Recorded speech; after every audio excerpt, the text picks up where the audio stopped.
সম্মানিত দর্শক শ্রোতা, আসসালামু আলাইকুম রহমতুল্লাহ। মিত্রিকা টিভির নতুন আরেকটি এপিসোডে আপনাদেরকে স্বাগত। আজকের এপিসোডে বস্তায় আদা চাষের উপরে A to Z বিস্তারিত জানানোর চেষ্টা করব। আজকের এই এপিসোড থেকে আপনি জানতে পারবেন বস্তায় আদা লাগানোর জন্য বস্তার মাটি তৈরির পদ্ধতি, বস্তায় সার প্রয়োগ পদ্ধতি, একটি বস্তা থেকে কতখানি আদার ফলন পাওয়া যাবে, বস্তায় আদা রোপণের উপযুক্ত সময়, বস্তায় মাটি মিশ্রণ বা ভরাট করার পদ্ধতি এবং ভরাট করার পর বস্তাগুলো কিভাবে সাজাবেন, বস্তায় আদা চাষ করার জন্য বীজের আকার, বীজ রোপণের পদ্ধতি, বীজ শোধন পদ্ধতি, এছাড়াও বস্তায় আদা চাষ করার জন্য আন্তঃপরিচর্যা, সেচ প্রয়োগ পদ্ধতি, রোগ ও পোকামাকড় দমন পদ্ধতি সহ বস্তায় আদা রোপণের কতদিন পর আদা সংগ্রহ উপযোগী হয়। আশা করি মিত্রিকা টিভির সঙ্গেই থাকবেন। মিত্রিকা টিভি একটি কৃষিভিত্তিক ইউটিউব চ্যানেল। কৃষির বিভিন্ন তথ্য ও প্রযুক্তি পেতে আমাদের চ্যানেলটি সাবস্ক্রাইব অথবা ফলো করে রাখতে পারেন। প্রিয় দর্শক, আদা বাংলাদেশের একটি চাহিদা সম্পন্ন মশলা ফসল।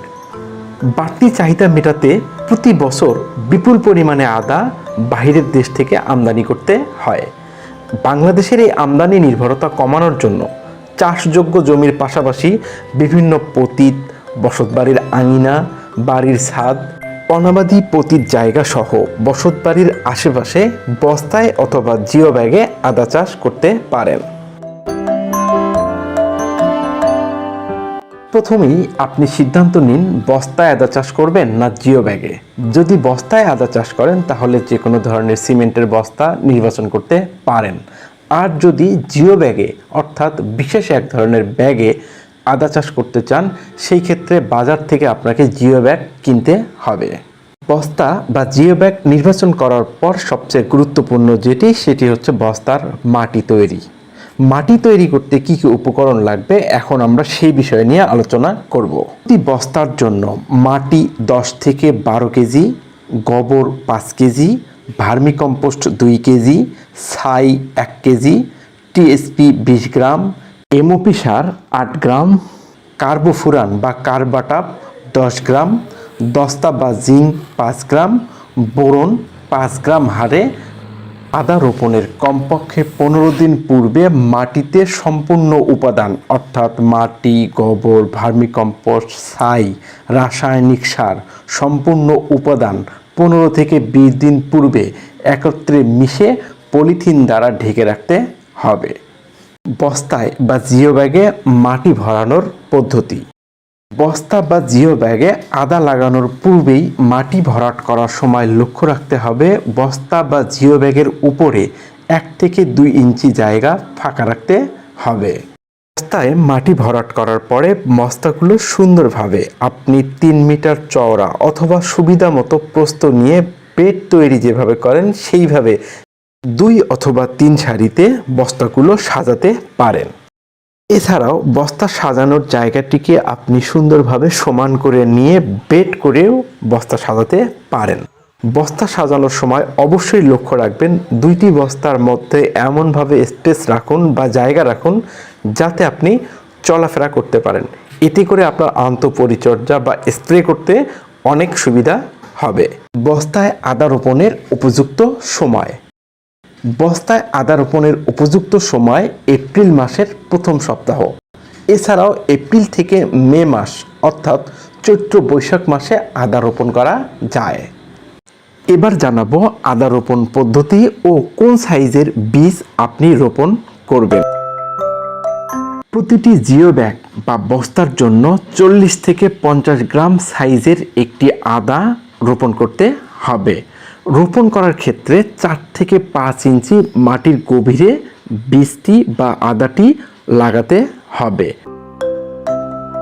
বীজ লাগানোর পর মাটি দ্বারা ঢেকে দিতে হবে। একটি আদা গাছ থেকে প্রায় 8 থেকে 18টি পর্যন্ত গাছ হতে পারে। বীজ শোধন। আদা বীজ রোপণের পূর্বেই বীজ শোধন করে নিতে হবে। বীজ শোধন করার জন্য কার্বনডাজিম গ্রুপের ছত্রাকনাশক অথবা অটোস্টিন অথবা প্রোভেক্স প্রতি 1 লিটার পানির জন্য 2 গ্রাম পানিতে মিশে নিয়ে 1 কেজি আদা বীজ 1 ঘন্টা ডুবিয়ে রাখতে হবে। এরপর ভেজা আদা পানি থেকে তুলে ছায়ায় শুকিয়ে বস্তায় রোপণ করতে হবে। সার প্রয়োগ। আদা রোপণের 50 দিন পর প্রথম কিস্তি 10 গ্রাম ইউরিয়া 5 গ্রাম ডিএপি সার প্রতি বস্তায় প্রয়োগ করুন। আদা গাছের বয়স 65 দিন হলে আবার একটু অর্থাৎ প্রতি বস্তায় 2 থেকে 3 গ্রাম হারে ডিএপি সার প্রয়োগ করুন।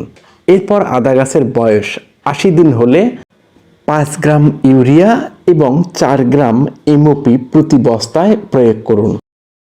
এরপর চারা গাছের বয়স 110 দিন হলে 3 গ্রাম এমওপি এবং 5 গ্রাম ইউরিয়া 5 গ্রাম ডিএপি সার প্রয়োগ করুন। আন্তঃপরিচর্যা।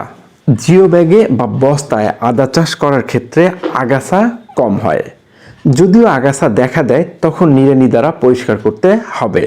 এছাড়াও লক্ষ্য রাখতে হবে বস্তা বা জিও ব্যাগে মাটি যাতে পর্যাপ্ত পরিমাণ থাকে এবং সার দেওয়ার আগে অবশ্যই উপরের মাটিগুলো একটু ঝুরঝুরে করে নিতে হবে। সেচ পদ্ধতি।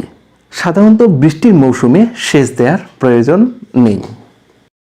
বৃষ্টি না হলে হালকাভাবে ঝাঁঝরি দ্বারা অল্প পরিমাণে সেচ দিতে হবে। রোগ দমন। বর্ষাকালে আদার কাণ্ড পচা রোগ দেখা দিতে পারে। এই জন্য আপনাকে প্রিভেন্টিভ ঔষধ প্রয়োগ করতে হবে। প্রিভেন্টিভ ঔষধের মধ্যে কার্বনডাজিম গ্রুপের ছত্রাকনাশক প্রয়োগ করতে পারেন। এছাড়াও পোকামাকড়ের আক্রমণ হতে পারে। পোকামাকড়ের আক্রমণ থেকে রক্ষা করার জন্য প্রতি 10 থেকে 15 দিন পর পর 2 থেকে 3 বার বিকেল বেলায় প্রতি 1 লিটার পানিতে 1 ml হারে সাইপারমেথ্রিন অথবা ডাসবান গ্রুপের কীটনাশক প্রয়োগ করতে পারেন। ফসল সংগ্রহ। সাধারণত আদা বীজ রোপণের 9 থেকে 10 মাস পর আদা তোলার উপযুক্ত হয়। অর্থাৎ এপ্রিল মে মাসে বীজ রোপণ করলে জানুয়ারি ফেব্রুয়ারি মাসে এই আদা উত্তোলন করা যায়। প্রতি বস্তায় বা জিও ব্যাগে জাত ভেদে 1 থেকে 3 কেজি পর্যন্ত আদা পাওয়া যায়। আদা পরিপক্কতার লক্ষণ। আদা পরিপক্কতার লক্ষণ দেখা যায় গাছের পাতা ক্রমশ হলুদ হয়ে কাণ্ড শুকাতে শুরু করে। এই সময় আদা তুলে মাটি ঝেড়ে শিকড় পরিষ্কার করে হবে। তো সম্মানিত দর্শক, এই ছিল আজকে আমাদের এপিসোড। দেখা হবে নেক্সট কোনো এপিসোড নিয়ে, নেক্সট কোনো প্রযুক্তি নিয়ে। সে পর্যন্ত আল্লাহ হাফেজ। আসসালামু আলাইকুম রহমতুল্লাহ।